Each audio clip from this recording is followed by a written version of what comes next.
عليكم ورحمة الله. أحب أعرفكم بنفسي، أنا منى. النهاردة أنا هعمل الأكل. ماما اقترحت عليا إن احنا نعمل رز معمر، فتعالوا نشوف بقى احنا هنعمل ايه. هنا كنت بغلي لبن مستنياه يغلي، وهنا هو نقعت الرز يعني يتنقع يجي 10 دقايق مثلا، عقبال مثلا ما اللبن يغلي. وهنا بقى هنقع الرز لمدة 10 دقايق، ويا ريت المية تكون سخنة عشان الرزاية تكون طرية وتستوي بسرعة.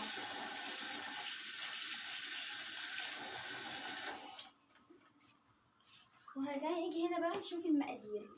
عندنا معلقتين سمنة كبار، ومعلقة سكر كبيرة، ومعلقة ملح كبيرة.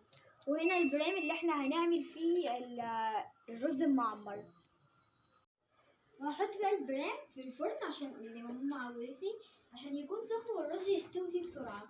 هنا بقى انا ولعت الفرن عشان يسخن، وهسيبه يسخن على ما الرز يتنقع في المية. هنا بقى الرز كان اتنقع، هصفيه من المية.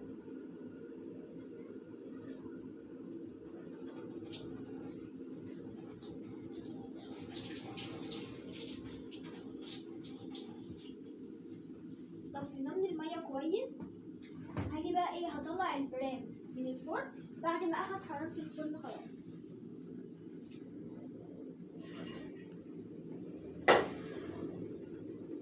احطه هنا كده على الصينية، وهنزل بقى عليه بالرز واحدة واحدة.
هنا بقى خليت ماما هي اللي تشيل البرام تحطه في الفرن لان هو كان تقيل.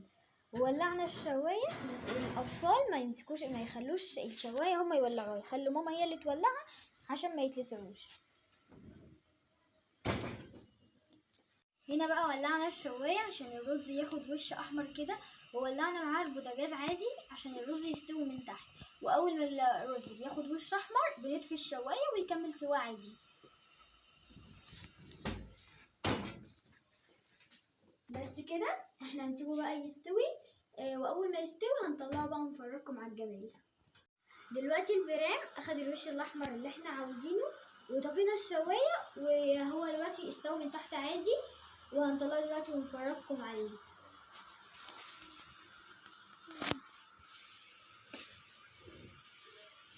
ماما هي دلوقتي اللي هتساعدني ان انا اطلعها عشان ما تلسعش. يا جمال ويا جمال.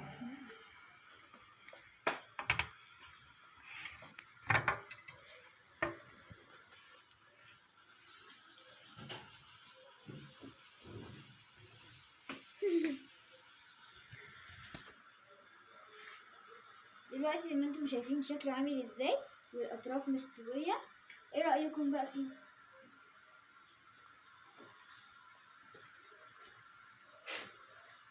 هندوق ماما دلوقتي. شكله مفلفل جوسي كده، هو جميل. هندوق ماما ونشوف رايها ايه.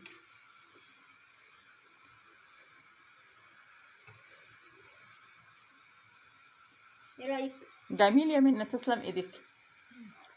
ايه رايكم يا جماعه في الطاجن اللي عملته رز المعمر؟ شكله لوحده تحفه.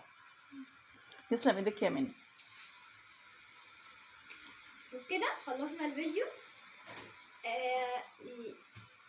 كده خلصنا الفيديو. وايه رأيكم بقى؟ قولوا لنا رأيكم في التعليقات، واستنوا واعملوا لنا لايك وشير وسبسكرايب، واستنونا في كل جديد.